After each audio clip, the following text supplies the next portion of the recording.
जब भी किसी मनुष्य के हृदय में धर्म का उदय होता है, वह व्यक्ति का मनुष्य जन्म सफल हो जाता है और बड़े ही ऊंचे भाग्य और पुण्यों के प्रताप से यह मनुष्य जन्म मिलता है।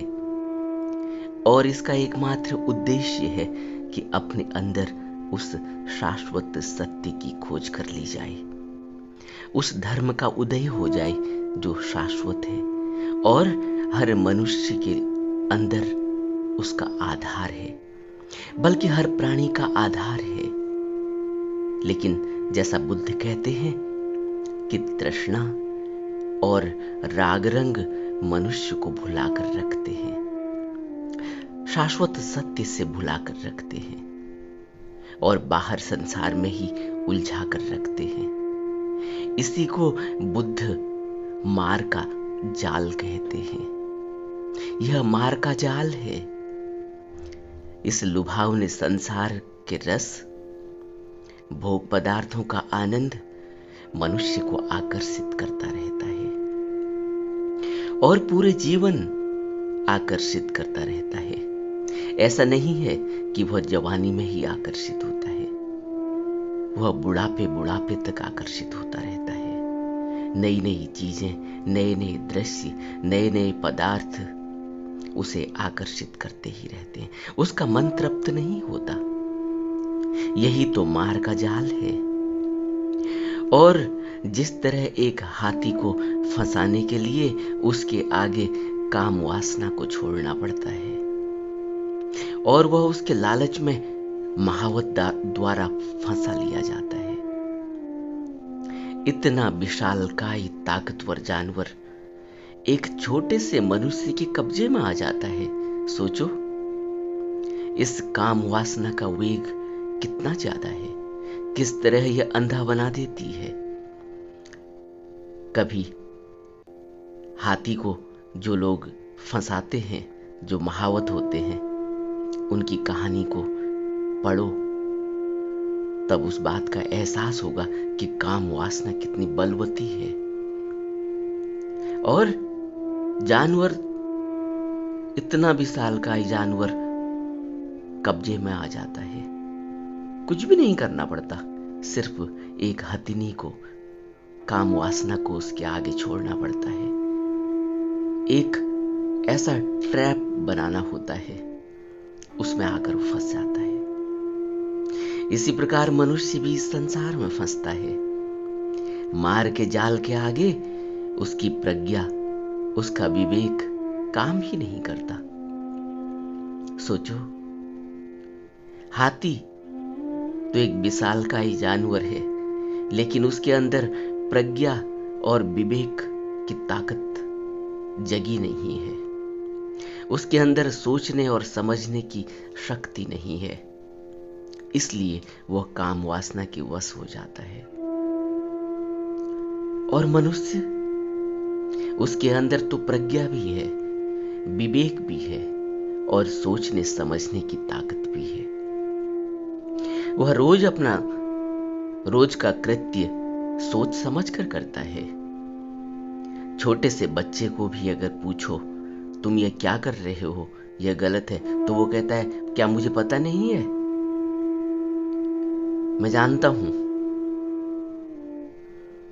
सोचो, एक छोटा सा बच्चा भी सोचने समझने की शक्ति रखता है, यह वो दावा करता है।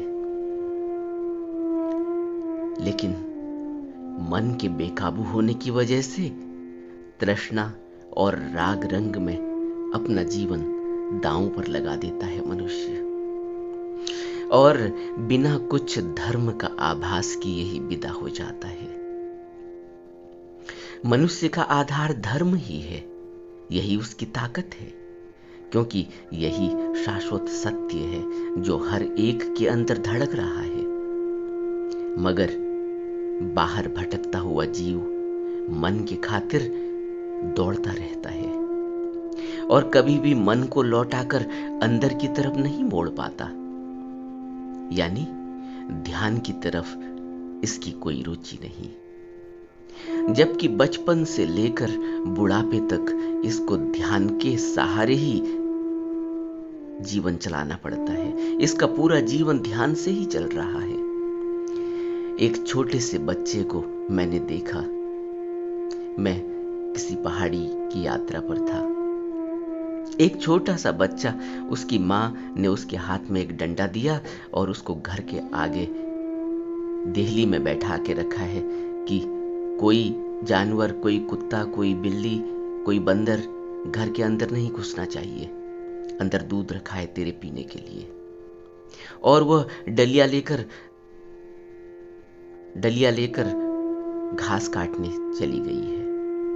और छोटे से बच्चे को, 6-7 साल के बच्चे को दरवाजे पर बैठा कर गई है, एक डंडा हाथ में थमा कर कि ध्यान रखना, कोई कुत्ता, कोई बिल्ली, कोई बंदर घर के अंदर न घुस जाए।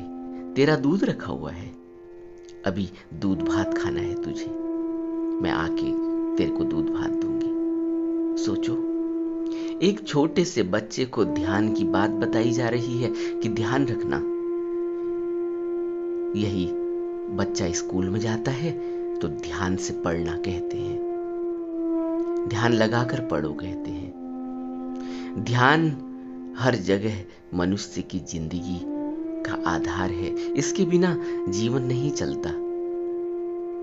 और जिस ध्यान की बुद्ध के बात करते हैं, जिस ध्यान की बुद्ध पुरुष, समस्त बुद्ध पुरुष बात करते हैं कि ध्यान के बिना जीवन में क्रांति नहीं होती, ध्यान के बिना उस शाश्वत सत्य का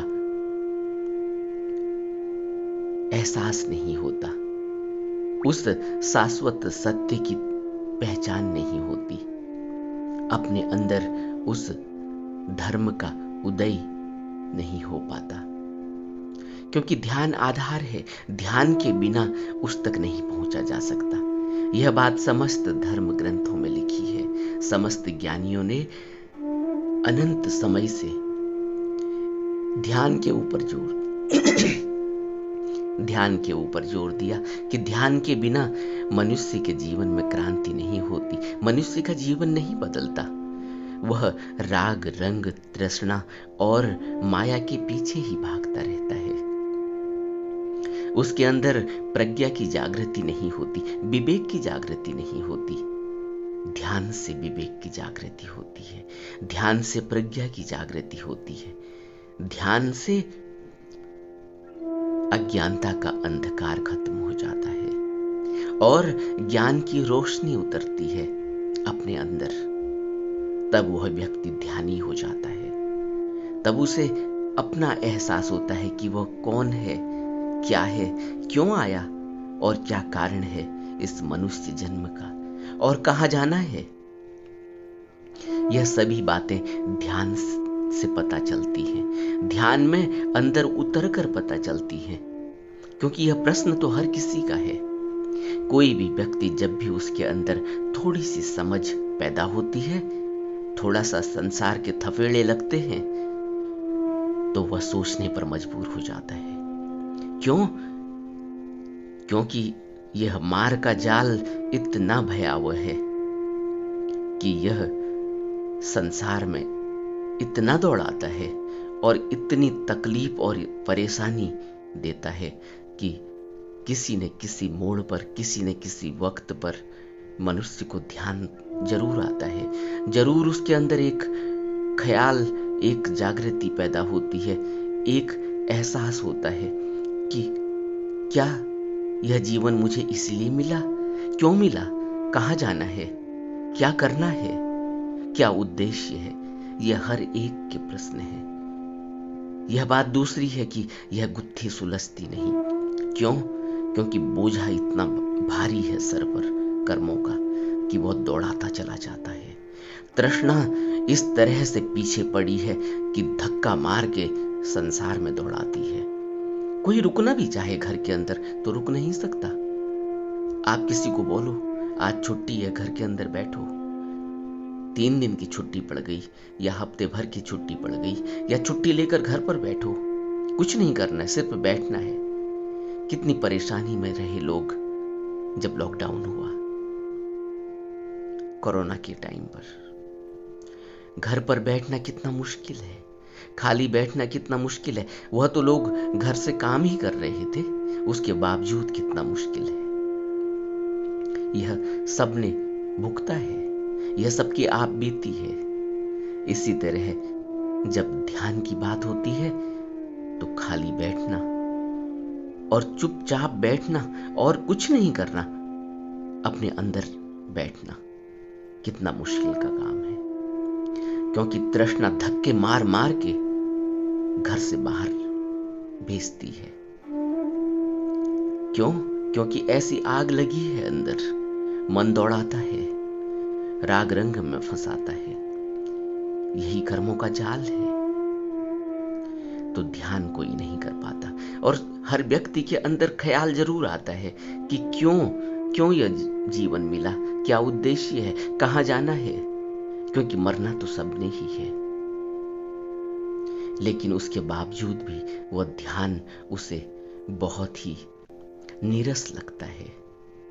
करता है फिर डर जाता है, आंख बंद करता है। बहुत लोगों के प्रश्न है, आंख बंद करते हैं तो डर लगता है। बहुत लोगों के प्रश्न है कि कभी करते हैं कभी नहीं करते हैं। शिविर भी ज्वाइन किए, कई शिविर अटेंड कर लिए हैं, वहां तो मन लगता है, वहां से तो यह प्रतिज्ञा करके आते हैं कि घर में रोज करेंगे, लेकिन फिर नहीं होता। इसीलिए नहीं होता। क्यों? क्योंकि अभी ध्यान में रस नहीं आया। क्यों? क्योंकि अभी राग, अभी तृष्णा दौड़ाती है। क्यों? इसीलिए जो अभी कुछ दिनों पहले हमने बात करी है। इसीलिए गुरु का सानिध्य चाहिए। गुरु के आगे एक डिसिप्लिन होता है, गुरु के आगे एक कमिटमेंट होता है। आपने कमिटमेंट किया हुआ है कि अब आप रोज ध्यान करेंगे। गुरु का अर्थ ही है कमिटमेंट। गुरु क्या करेगा क्या नहीं करेगा यह दूसरी बात है। सबसे पहली बात है कि मैं कमिटमेंट करता हूं, मैं प्रतिज्ञा लेता हूं, मैं नतमस्तक होता हूं, मैं झुकता हूं। कैसे मुंह दिखाओगे उसको, कैसे आंख उठाओगे उसके आगे अगर ध्यान नहीं करोगे? कैसे बैठोगे उसके आगे? और अगर वह पूछ ले कि ध्यान किया तो क्या जवाब दोगे? इसलिए लोग गुरु से बचते भी हैं और मन कहता रहता है, अरे अब गुरु कहां। यह एक मन की तरकीब है बचने की, यह उस आदमी की तरकीब है बचने की, ध्यान से बचने की। कभी इस पर गहरे में विचार करना कि गुरु क्या करता है। गुरु कुछ नहीं करता, यह मानकर चलो, लेकिन फिर भी गुरु के आगे आंख तभी उठा पाओगे जब उसकी प्रतिज्ञा जो तुमने ली है कि हम रोज ध्यान करेंगे, वह पूरी करोगे। नहीं तो आंख नहीं उठेगी और दूसरे दिन से जाना बंद कर दोगे। क्या मुंह लेकर जाओगे? क्योंकि गुरु तो सबसे पहली बात यही कहेगा कि प्रतिज्ञा लो कि रोज ध्यान करोगे और जो मैंने कहा है वह करोगे और बिना नागा करोगे, यानी बिना ब्रेक किए करोगे, रोज रोज करोगे। कोई विघ्न नहीं, कोई बाधा नहीं। कुछ भी हो जाए, सर्दी हो, गर्मी हो, बीमारी हो, कुछ जरूरी काम हो, कुछ भी हो, ध्यान रोज करना है। ध्यान के लिए रोज समय निकालना है। गुरु तो यह कहेगा। इसीलिए लोग गुरु से बचते हैं और मन कहे चले जाता है, अब गुरु कहां। यह मन की तरकीब है बचने की। क्योंकि गुरु तो अंदर है, बाहर का गुरु तो सहारा देगा अंदर के गुरु तक, अंदर के गुरु से जुड़ने के लिए। लेकिन अंदर के गुरु से जब तक नहीं जुड़े हैं तब तक बाहर एक सहारा चाहिए। एक छोटे से बच्चे को इसीलिए स्कूल भेजा जाता है, जब वो बड़ा हो जाता है तब उसको कहने की जरूरत थोड़ी है कि तैयार हो जाओ, तुमने अभी बेल्ट नहीं पहनी, तुमने अभी टाई नहीं पहनी, तुमने अभी मोजे नहीं पहने, तुमने अभी जूते नहीं पहने, देखो तुम्हें घड़ी में टाइम नहीं देख पा रहे हो, तुम्हें पता नहीं टाइम कितना हो गया। कुछ कहने की जरूरत नहीं। वो अपने आप उठता है, अपने आप तैयार होता है, अपने आप माँ से कहता है कि मेरा टिफिन पैक कर दो, अपने आप अपना बैग उठाता है, रोज का टाइम टेबल अपने बैग में रखता है, क्या किताबें ले जानी है, क्या नहीं ले जानी है, क्या छोड़नी है, होमवर्क किया नहीं किया, क्या दिखाना है, उसे सब पता है। अब उसे कुछ बताने की जरूरत नहीं। वो अपना बैग उठाता है और रोज बस के आने से पहले बस स्टैंड पर होता है। कभी सोचा, कभी ध्यान दिया इस बात पर? हर माँ बाप अपने बच्चे को देखते हैं, बचपन से देखते हैं। उन्होंने पाल पोस के उसको बड़ा किया है, लेकिन हमेशा यह बात धीरे धीरे किस तरह से बच्चे के अंदर बैठ रही है। इसी तरह गुरु होता है बाहर, और जब अंदर जुड़ जाता है गुरु से, फिर उसके बाद उसको कुछ बताने और कहने की जरूरत नहीं। फिर तो ध्यान उसके जीवन का आधार हो जाता है। उसको करना थोड़ी पड़ता है, वो ध्यान में ही होता है। वो रोज अपना नित्य कर्म करता है, लेकिन ध्यान से करता है। यही माइंडफुलनेस की प्रैक्टिस है, आजकल बहुत प्रचलित है। Live in the present moment. और जब कोई व्यक्ति ध्यान से बचता है और राग रंग और द्वेष और तृष्णा में फंसता है इस संसार में, तो उसका जीवन नहीं बदल पाता। उसे धर्म का एहसास नहीं हो पाता। बिना सत्य को, बिना धर्म को जाने ही मनुष्य की कोई गति नहीं होती। तभी तो बुद्ध कहते हैं, एक यह लोक है जहां जीव भटक रहा है और एक परम लोक है। बुद्ध ने दो लोकों की घोषणा की है। एक यह भवसागर, यह लोक, यह मृत्यु लोक है, जहां जीव लगातार अपने जीवन को आकर भोग रहा है और इस कर्म फल के नियम में पड़ता जाता है। जहां और एक परम लोक है जिसको वह निर्वाण पद कहते हैं, परम निर्वाण कहते हैं, परम लोक कहते हैं, जहां से फिर वापस नहीं आना पड़ता। जन्म मरण का चक्र खत्म हो जाता है। बुद्ध ने दो लोकों की घोषणा की है।